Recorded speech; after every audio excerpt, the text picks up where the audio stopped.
Hello and welcome to the Hellraiser blog. Please, ladies and gentlemen, if you like today's blog, hit the subscribe button.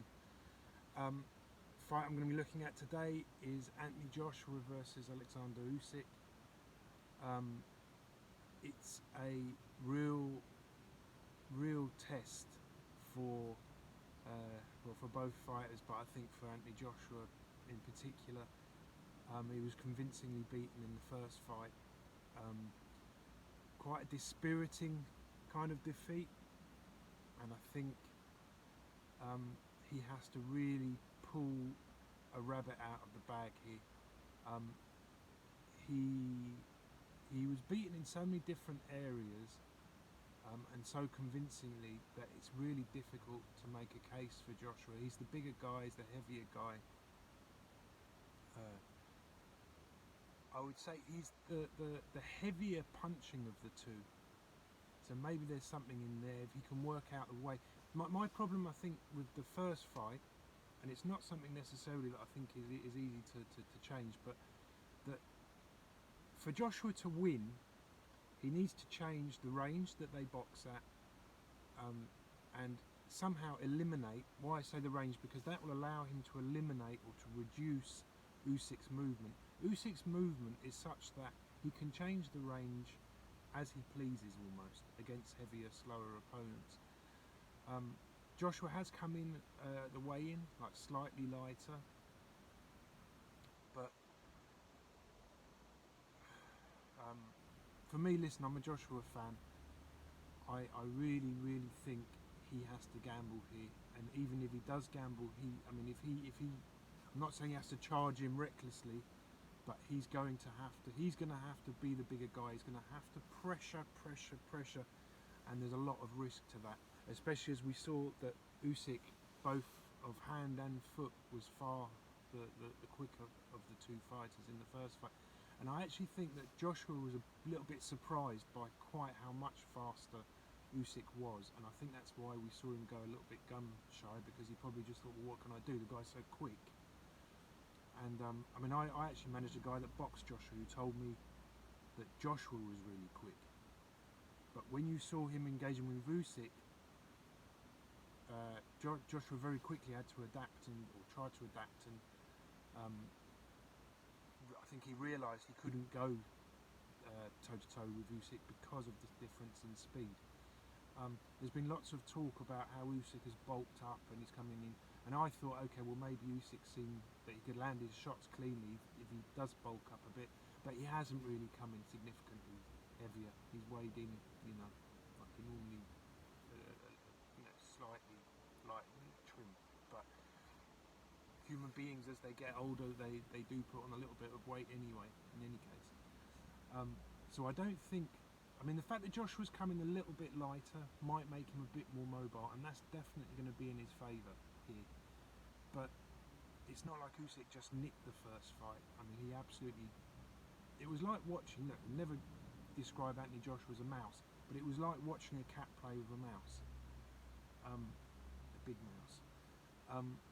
Usyk seemed to... He just tormented. So Usyk's a southpaw. When you're boxing a southpaw, very important is to get the position. Get your front foot outside of their front foot, get your front hand outside of their front hand, and move predominantly outside. What Usyk actually did, because these are experienced guys, he knows that Joshua knows that he's going to try and get his hand outside of Usyk's hand, and Usyk knows the other way round, that Joshua will try and get, and Usyk will... They're both going to try and get their front hand outside. So what Usyk did a lot of the time, because he was so much quicker with his feet, is he positioned himself as though he's going to come outside, and then his punches actually came through the central axis, through the middle, and he caught Joshua repeatedly with his backhand, with his straight left. Very clever thing to do. If you box southpaws before, you'll know that to do that is a feat in itself. It's worth watching a fight just because someone is doing something like that. So now Joshua has the choice of a selection of which tactics for the rematch. I think he's quite limited. I actually think it's quite likely. Now, I was disappointed with Joshua in the first fight because he didn't seem to have a plan B, and plan A actually was terrible. So that's how I saw the first fight, very one-sided. I think that he's had a long time to think about it. He's taken on Robert Garcia, like a American coach. There's a lot more fighters in America who their natural style is to cut down range and go to the body. And I think going to the body is a good tactic against someone who has that advantage in movement over you, but is very, very difficult with Usyk. I mean, absolutely everyone that boxes Usyk probably thinks, right, go to the body, and no one manages to do it. So Joshua, for me here, he has to cut down the range. That is so important. He has to, even though, and normally we want to see Joshua, he's a tall guy, he's got long arms, and he's got advantages over Usyk. But I think if he stands off and tries to land these straight shots, it just gets the same as last time, as what happened. And last time, I mean, to me, I was flabbergasted and bedazzled by the fact that Joshua went in there almost wanting to out-fence Usyk. Because, I mean, it was just a million miles off the money. And and when it didn't work, right, it clearly didn't work. He was getting teed off on. He was not getting, I mean, he did land some shots, Joshua, but not with enough consistency to win him the fight. When his fencing tactic, this weird thing, and he did it against Andy Ruiz, but Andy Ruiz came in terrible shape for that rematch. So I don't read too much in, and the people that really, really got on my goat, people saying, oh, this is a boxing masterclass, he's really done it. No. Ruiz came in terrible shape. He was blowing very heavily very early on, and if Joshua was 100%, if that was Lennox Lewis, if that was someone that, if Joshua was on really firing on all cylinders and had his confidence back, that this is a big thing. He would have been able to turn Andy Ruiz inside out. You know, he would have absolutely annihilated him in quick time. I'm talking like 1 or 2 rounds. That's how bad his condition was. He made very hard work of it. And I think in an ideal world, you wouldn't take this rematch straight away, because the defeat was so dispiriting and so harsh that you'd want to build back up. But the financial situation, what happens if he doesn't take the rematch straight away, is that Usyk go in a different direction.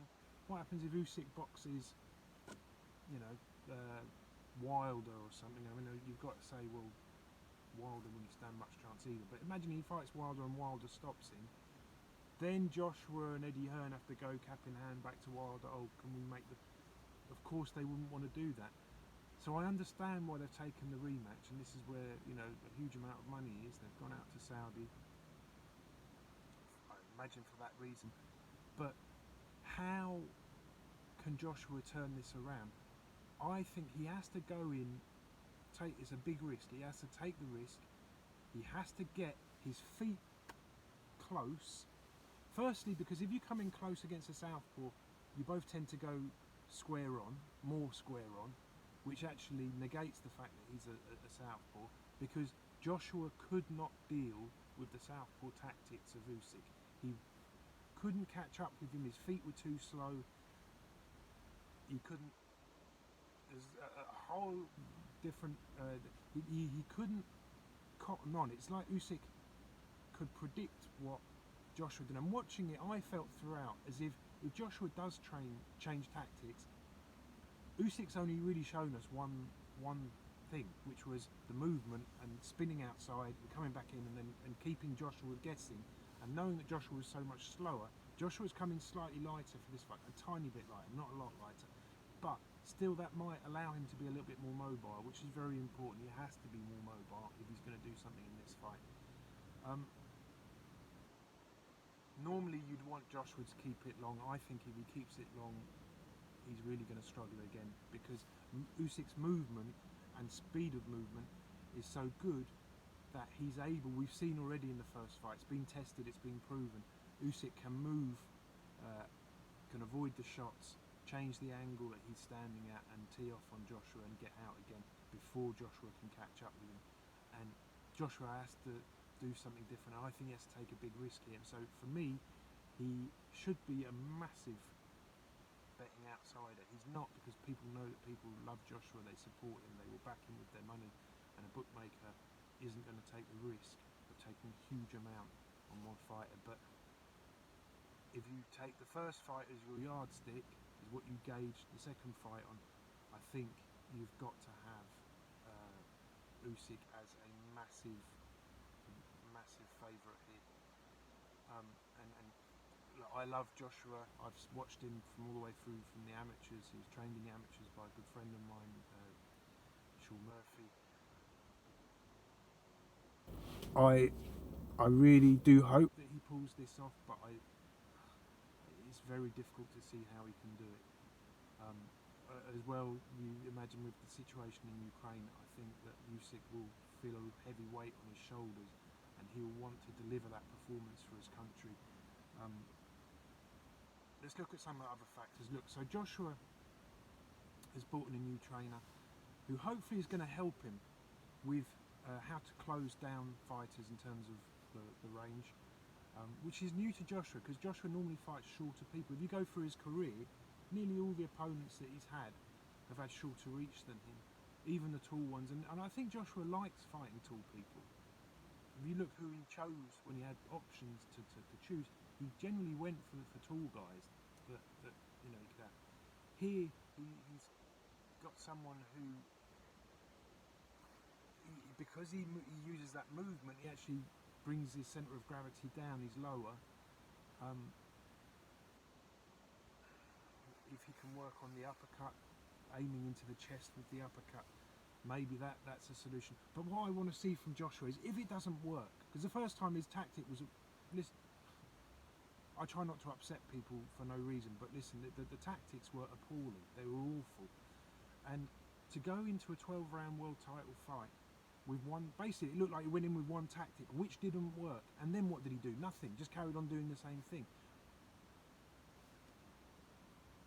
That's amazing to me.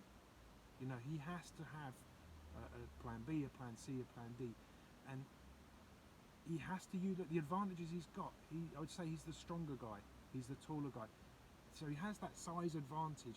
Use it. He has to use it. If he doesn't use it, the same thing happens again, only probably a lot worse, and maybe even he gets stopped, because Usyk definitely hurt. He backed Joshua up early on in the third round. He really and you could see Joshua was taken by surprise, I think, at the speed and power of Usyk. This time Joshua has to engage, and that's a very big risk. I think if he takes that risk, he could well come unstuck. But it's an even bigger risk to not engage. If Joshua just goes and does the same thing as he did last time, very upright and trying in the hope that his jab and his long punches are going to see him through, I think he gets beat.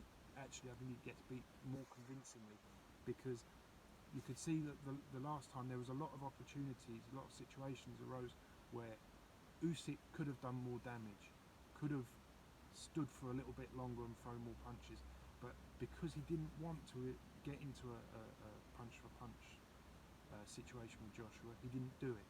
I think with the experience of having had the first fight, I think this time he'll almost be looking for situations where he can stand for the extra one or two punches before he moves. Last time it was like one shot, move, 1, 2, move, one, move, out, move, one shot, move again, move again, move again, one shot, move. This time I think he'll be looking for the points where he's so far ahead of Joshua that he can stay for an extra 1 or 2 punches, and looking to land punches with concussive power rather than merely to score, which is what he looked like the first time.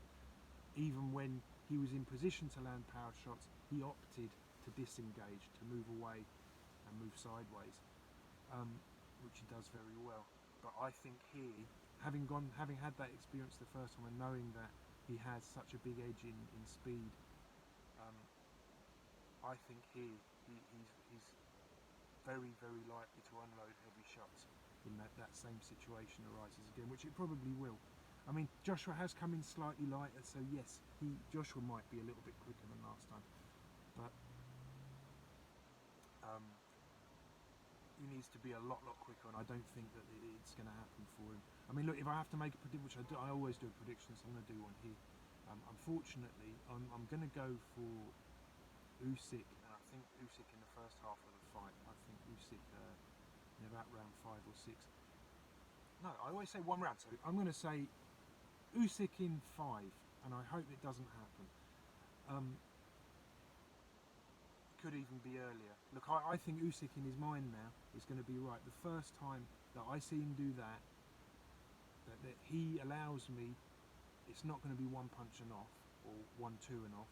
It's going to be set your feet and maybe 2-3. And as soon as he hurts Joshua, I think this time you might see him hang inside for a little bit longer and really focus more on the concussiveness of his punches. Joshua, to me, I'm not convinced confidence-wise. I think in an ideal world, you'd want to bring him back slowly.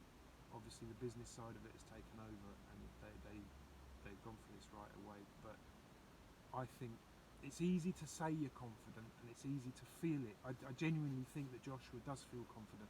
But when you're in there, and very quickly you're getting reminders of the hell that you had in the first fight, that's when the confidence comes in, and it's fighters normally they revert to their usual tactics, their usual style, how they hold themselves, how their balance is distributed when they're under pressure. And I think here, no matter how much confidence he thinks that he's gained since the first one, which is very difficult, because he would have gone to bed night after night after night, Joshua, with all of that running through his head, and it must have been a nightmare for him, because the guy literally, like I say, it was like watching a cat play with a mouse. He just seemed to have so much control over how everything was going that